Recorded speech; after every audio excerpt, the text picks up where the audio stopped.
Okay, we're good, I think.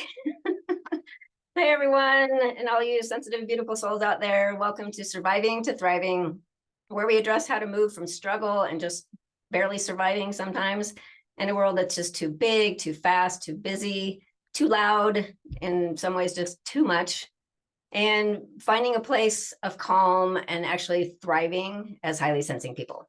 And I'm your host and high sensory coach, Tammy Goen.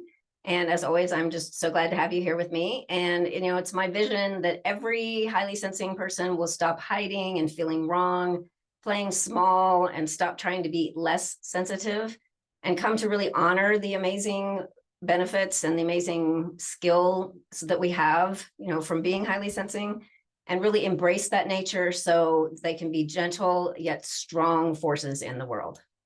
So this month, so good to have you here. And we're talking about overwhelm, how to minimize it, especially as we're heading into the holiday season. Some people don't want to go there yet, but it's on its way, and it tends to kind of amp things up. And today I have a fabulous guest to talk with us about how to manage that whole thing, whether it's holidays or not, as a very busy mom. So I'm sure there are a few moms that are out there watching that, and I'm curious as to, are there any moms that aren't busy? Hard to say, but anyway, I have this wonderful guest with me today, my friend Rita Desnoyers-Garcia, and she has been helping people reach their true potential for over 30 years. And she has, take a big breath, she has a BA in psychology from College of the Holy Cross and an MSSW from Columbia University. And after a long career as a social worker in New York City, and while raising her family, she had a spiritual transformation. And she's now a spiritual teacher and a speaker, a life coach for stressed out professional moms, and an author, a comedian, and a musician. I mean, there's so much there. I wish we could just talk about nothing but those things today, but she's also the author of 3 books: Extraordinary Abundance, Outside of the Box Love Experiments, that makes me so curious, and The Self-Compassion Project, and she's the creator of The Forest Meditations. So much good, interesting stuff to be curious about. So you can always reach out to her and find out more about her on becomingawake.com. And she lives with her husband and 3 children in New Jersey. So welcome. And Rita, it's so good to have you here. I'm so excited.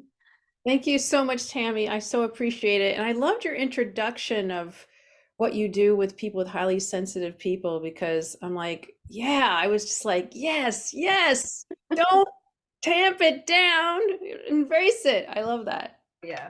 Thank you And so of much. course, one of the parts of being their experiences of being highly sensing is the tendency toward getting overwhelmed, maybe sooner or more intensely, or having it sneak up on us, or just constant.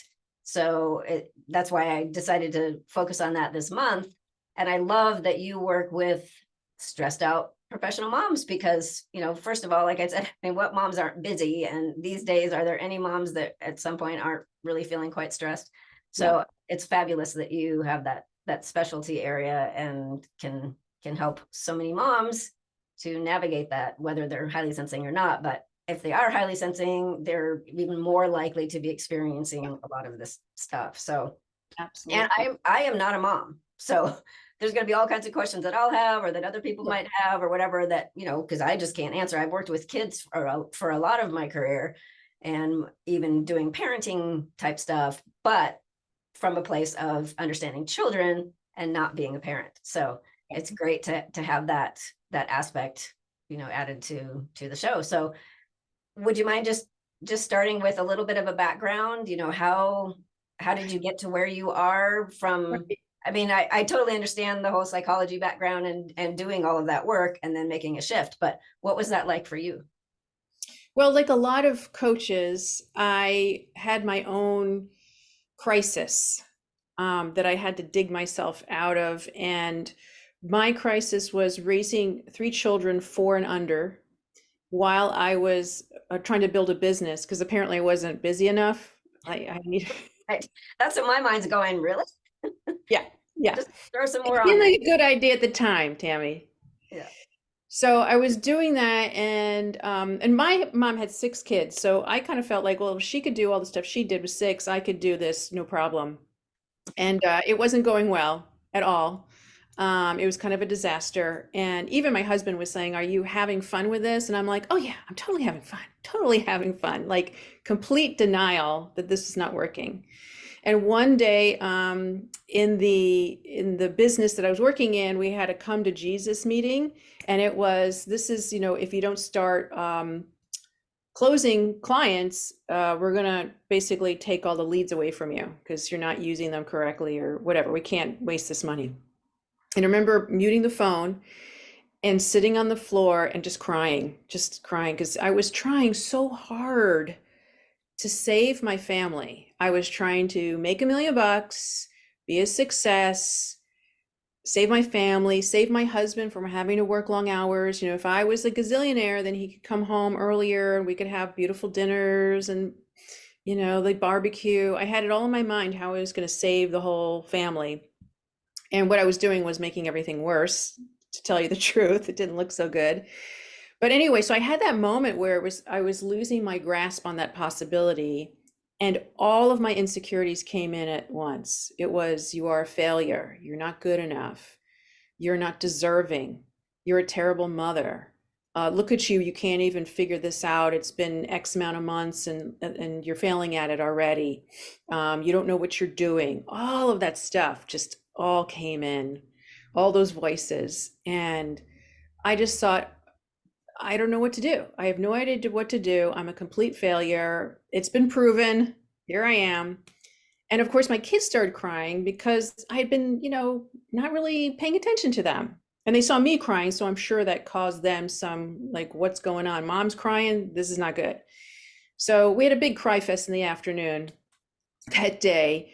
And I had to tell you, I'm so glad that happened, because out of that came me finally desperate enough to try something different. Instead of just working harder and harder and harder, to reach out, to get help, to figure out, what do I need to do to turn this around? And I ended up working with a coach around my beliefs. He was literally a belief coach. And for 8 weeks, we looked at, what do I really believe about myself and the world? And that went beyond, like, are you a particular political party, or what religion do you believe in, or are you atheist? It's way beyond that. That's just like, that's above the water. We're talking about all the stuff below the water on the iceberg. And all it that was, stuff that's been there since you were this big. yes, Yeah. yes, since, yeah, or in utero, Right. So it was, one of my biggest core beliefs at that time was, I'm not good enough. So no matter what I did and how hard I worked, it was just never going to be enough. Never enough time, never enough money, never enough effort, never enough skill, you name it. Mhm. And think about what that does to your kids too, right? If you're walking around with that, what are your kids walking around with, right? And even So if it's not something that's visible or comes out directly, that energy is there that you're putting out, that it's like, yep, oh, you guys are fabulous, and I'm not, so right. but Yeah. So how you do just kids believe it reconcile too. that? Right. Mhm. Yeah, and I'm sure, looking back, my mom had it, probably my grand, through the generational lines, there were Mhm. different versions of those, because everyone's got core beliefs they're not aware of. So, and they're not like wildly different from each other. There's usually like something about being unlovable or not good enough or not trustworthy or not deserving, Or something, even that I'm too much, or I'm too much. in Yeah, some or I'm way. bad, or Yeah. I'm just bad. Yeah. Yeah. So once I did that work with him, I ended up working with him for 4 years Wow. Yeah. on the phone. It was all phone. And the old days, and that's when we went like that. We don't do that. Uh, so I worked with him, and one of the first things he said to me on a phone call was, just for now, can you be kind and gentle with yourself? And my first reaction was, why? What good is that going to do? I don't get it. Mhm. And the second thought I had was, all right, Rita, you're a good student. Just do it, see what happens. So I did it. And for a solid 30 seconds to a minute, I wasn't beating myself up. I wasn't a terrible person. I wasn't focused on all of those core beliefs. I was Mhm. just literally focusing on being kind and gentle with myself. And I burst into tears because I Sure. felt such relief. I was like, oh, what a relief. You know, I'm not focused on that heavy stuff all the time. And I knew at that moment it was a turning point. Like, you ever have those, you're like, this is important, pay attention. This is, Mhm. you know, this is changing everything. Mhm. So I really paid attention to that. And he kept bringing me back to that place over and over again when I would, kind of spin out. And as I started working with people and doing more coaching, I kept coming back to that place with my clients too. And I realized really what he was asking was, can you have compassion for yourself? Mhm. And so I ended up creating a course on self-compassion. It was called the Compassion Course. And then someone said, this course is great, but it would be great if you had like a book or something. So I wrote a book, The Self-Compassion Project, so that all of this one idea of self-compassion really blossomed into all of these different ways that I could be communicating that to people, because I really feel like the EFT, you keep coming back to self-love, self-compassion, self-acceptance. That's the opening of the door to Right. change. Because And all you the can, realizations of what yes, those statements are, those beliefs are that you've been yes, following for so long, that negate that idea of like, oh, if I believe that, yes, I can't be passionate to myself, because those don't go together. And then you yes, yeah, recognize more and more of those. You're like, I guess I can consider letting go of those, or countering those with just being and honoring myself. And yeah. yeah. It's a different part of your brain, right? Mhm. Right? You go actually literally, you're more creative and innovative and in a good problem solving positive way when you're compassionate with yourself. You can be more honest with yourself. That's one of the things that people kind of go, well, if I'm compassionate, I'll be in denial. Nothing will change. I'll just be sitting there with bonbons. I used to think, I remember telling my coach, look, if I actually did what you're asking me to do, I'm going to be on the couch with rollers in my hair, eating bonbons, watching soap operas, and my kids are going to be running around with BB guns. I will be everything will fall apart. And he's like, really? Okay. And then we talked about that, why I thought that way. Mhm. And what I realized is when I started being really present and compassionate with myself and accepting of whether it's a situation or me, that's when I had more power. That's when I had better decision making skills. That's when I had more capability. That's when I got more creative. Mhm. That's when I decreased the overwhelm, right? And the stress. So it was really where all the good stuff comes from, instead of the stress and the worry and the overwhelm, and Mhm. stuff just, keeps you stuck. Right. That's what keeps you stuck. And if we're thinking we always have to be perfect, whatever that is, because there is no perfect, right? You can always get to, oh, like the shoulds, oh, I should do that. And you get there, yeah, but I should have done it this way. Or, I mean, there's no end to There shoulds is and no end. Yeah. perfectionism. And so if you're operating from that, you're never okay. If you Yes. be perfect and you're not, because you won't be, then Yeah. you can't be okay. So then none of that other stuff works. Yes. And of course you're overwhelmed and stressed, because I've got to Yes. be different. I've got to do it differently, or look differently, or I have to make What it okay. One of the analogies that I can't remember where it came from, so credit to whoever came up with this. When you are operating on a belief that's very limiting, it's like a big beach ball that you're sitting on in a pool, and you constantly have to keep your weight on it. You're off balance. You have to constantly, or else it's going to go whoop, come Hmm. out. It'll come out. And that's when the anger, the frustration, the crying, because the ball has been released. It's like that moment where I was on the floor crying, saying, I'm such a failure. I'm this, I'm that. That was the beach ball finally coming up, because I couldn't keep the weight on it anymore. And it comes up in all these weird places, and then you're a mess, right? But the good thing is, once you get off that beach ball, you can look at the beach ball and going, oh my gosh, I've been spending all my time and energy trying to keep that thing under the water. Right. So let's take a look at it. Let's deflate the beach ball, if you want to go further with the analogy. Mhm. It doesn't have to have any power over us anymore. And then even looking at it from a perspective of not only curiosity, like, well, I wonder how I got here, or I wonder where that statement comes from, or I wonder why I believe that, but also just being able to acknowledge the reason behind certain things, or being able to go, oh, well, no wonder I'm stressed. No wonder I, do 150% when I don't have that much energy left. No wonder I do, all these things, because this was my reality. This is what I was listening to. This was Yes. what I was trying to do. And it can be from a place of compassion. It's like, well, no wonder I wanted my family to be, happy and having everything flow and just be, everything's good, right? I want, you have all these great intentions.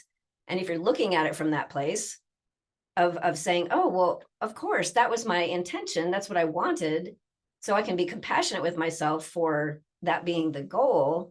Yeah. I just was misguided in how to get there. But now I can, move forward with Yes. the more knowledge that I get. And that doesn't ever change, right? We're just constantly learning, like, oh, and I do that.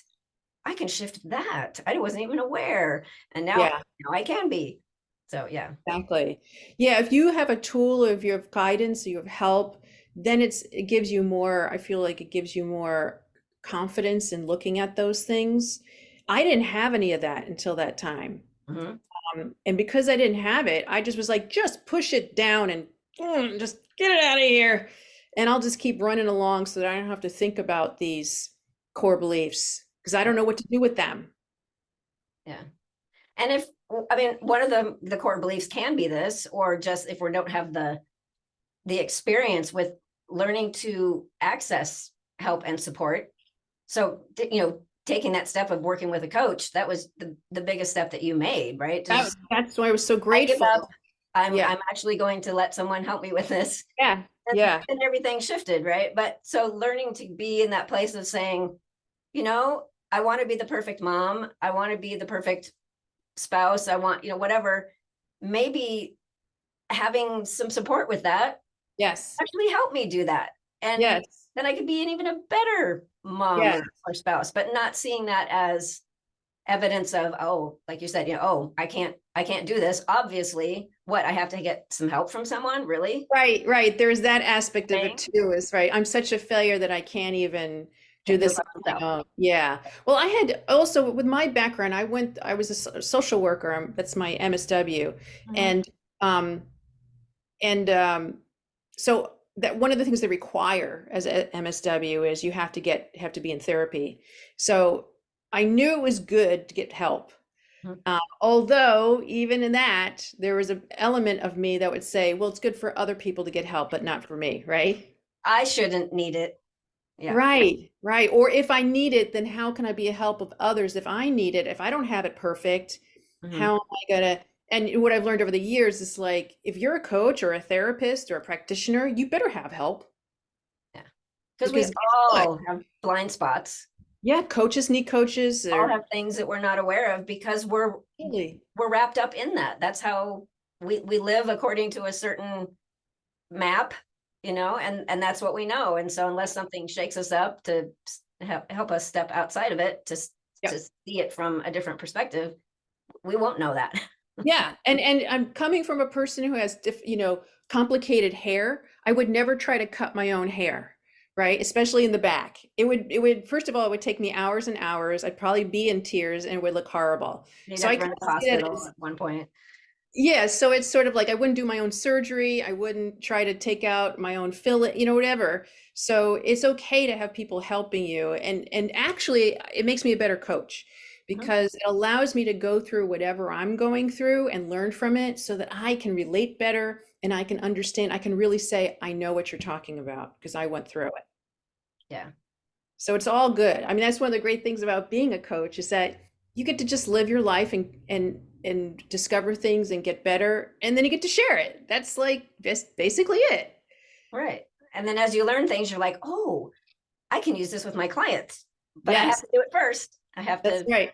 have that experience and figure it out. Yeah, Yeah. yeah, But yeah, then, yeah, being in that place of saying, I I'm not doing this all by myself.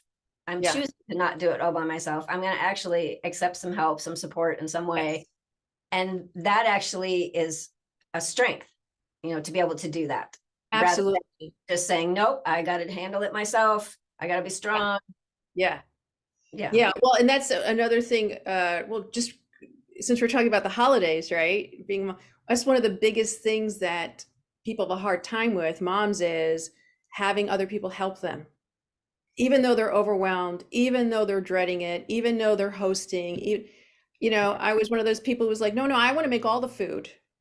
No, I want to, and I realized, I love to make food, but I realized there was this part of me that was a little egotistical and was like, no, I want to take credit for all of this, and look at me. I'm making all the food. I'm Lady Bountiful.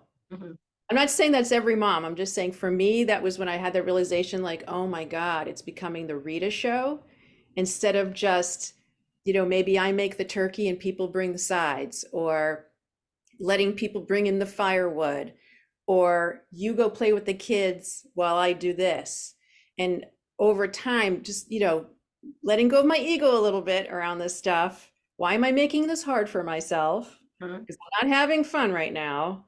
And part of that idea of what people are going to think of you as a mom, right? Yeah. It's like, Yeah. oh, I got to have it all nailed down and look perfect, look like Yep. I don't need help. That's If right. I want that that perspective of, oh, she's got it, she's the perfect mom.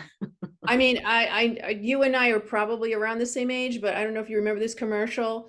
She brings home the bacon and fries it up in the pan, and she'll never let you forget why you're a man. It was like for a perfume commercial or something. It was like, we got to do all of it, right? We have to be tough but tender. We have to know this and that. It's like, no, you've been sold a bill of goods on that. Yes. And people want to help you. That's the other thing I learned. Huh? So many people around me really did want to help me, but I'd be like, no, no, no, I'm fine, I'm fine. And then they would stop asking. And then I learned, ask or accept and people feel really good about that. Mm-hmm. They feel like they're welcome. They feel like they're part of it. It's a team sport, really. Yeah. Life is a team sport, I feel like. So, and as not being a mom, I have more time, more energy probably than the average mom would. And so it's easier for me to say, well, of course, just ask for help. But I've always struggled with that myself. Like, oh, no, I should be able to manage all of this by myself, whatever it is, taking care of the house, whatever. I shouldn't have to, or shouldn't even want to help, ask for help. But it's pretty typical for a lot of people, especially women, to have that feeling of, nope, not okay to ask for help. But as a parent, and not only that, some people want to help, so you're allowing them to do their part. yeah. But you're also creating a lot of good modeling for your children. Yes. Yes. Yes. Mm-hmm. Absolutely. Absolutely. Yeah. I mean, my mom was actually pretty good about it, but she didn't have a lot of babysitters. So I kept thinking you don't need babysitters. And then I learned you actually need a whole bullpen of babysitters to stay relatively sane. Mm-hmm. Because the first one, the second one, and the third one cancel, you need a fourth one just in case. And it's only for a time limit. That's the other thing that people forget when they're raising kids is babysitters are for a limited amount of time. You're not going to be doing that for 20 years. So, take advantage of it while you have it. And then eventually your kids do get older and become more independent. Before you know it, I'm in that stage now where I'm like, oh my gosh, we're going to be empty nesters. I can't believe it. Time flew. But Mm-hmm. when they're little, you're like, tick tock. Who said this? Who said this is supposed to go fast? It's like really long. So get the help while you can. Right. Yeah. There's so many different directions to go, but what's the primary, self-compassion, obviously. Yeah. But if we take another step and say, what's something that is just important for all moms who are, of course, they're busy, but if they're also professional moms, so they have their mom roles and they have their business roles. What's one of the biggest things to be aware of other than self-compassion to help with minimizing that overwhelm or getting to that place of just feeling stressed out? Well, I always think preparing ahead of time helps. Not everyone is really good at that. I became good at that after not doing that for a long time. But once again, getting desperate and trying a different way. But a big question I ask myself all the time is, how can I make this easier? Why is this hard? And how can I make it easier and more fun? Because I'm at a point where I'm like, if it's not fun, if it is fun, I won. That's what it feels like. If it's fun, I won. That's it. So how can I make this more easy and fun? And it could be asking for help. It could be, I don't need to do this right now. It could be, I can hire someone to do this or give it to someone else to do. Um, or I can say no to it. That's the other one. If it's not a firm yes, then it's usually a no. Yeah. And Which that is could another be part of that, making it easier, right? Yeah. It's like, oh, wait, how would I make it easier? Why would I want to make it easier? Oh, because this is a really, really something that I don't want to do. So maybe looking Yeah. at, do I have to do it? Yeah. Or, yeah, can I get someone to do it for me? Or can I just say no, opt out? Because I don't have to do everything. Don't have to do everything. Yeah, Okay. especially, during the holidays, the worst part of the holidays for me is gifts because I'm not a big gift giver. That's not my love language. And I know a lot of people who love to find the perfect gift. That's not my thing, but I know other people in my family that they love gifts. So what I've told them from as early as age as they could is give me the list and give it to me by Thanksgiving. Give me exactly what you want. And then I go and I boop, boop, boop, boop, boop, boop, boop, get them all, either go to the store, make it, go online, whatever, and I get it all ahead of time. And then they get exactly what they want. And some people go, well, that takes the surprise out of it. And that does it. And I'm like, I don't care. It's easier for me and they get what they want. And everyone's happy. Mhm. They got what they wanted. Yeah. And you don't have to spend all that time stressing because like, is it going to be the right thing? Or am I going to get it in time? Is it going to show up? Is it going to, you Yep. can remove all that and put your energy towards something that works for you, that is Yep. important to you, and that helps you be the person you want to be because you're doing something that is either easier, making it easier, or more fun. That's right. There you go. Yeah, That's all. and everyone gets to do that. And that's a great role model for your kids, not to avoid things that are hard, but using your skill, using your strengths, and then supporting your weaknesses in some way. Yeah. Well, I wish that we had time for me to ask like 50 more questions so we could talk about so many other different, directions. But I appreciate everything that you've shared with, with us today. And I just want to mention to everyone, please do reach out to Rita. You can go to becomingawake.com. She's also at Rita.Desnoyers, and your name is up on the screen there. Yep, at Gmail.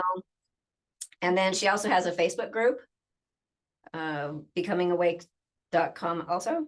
No, Just it's Calm Mom Alliance. Calm Mom Alliance. Yeah. Yeah. And on Facebook, and yeah, just reach out and see how she can help you, because she's got the busy mom thing nailed down. And that's awesome, which Got a lot of tricks up my sleeve.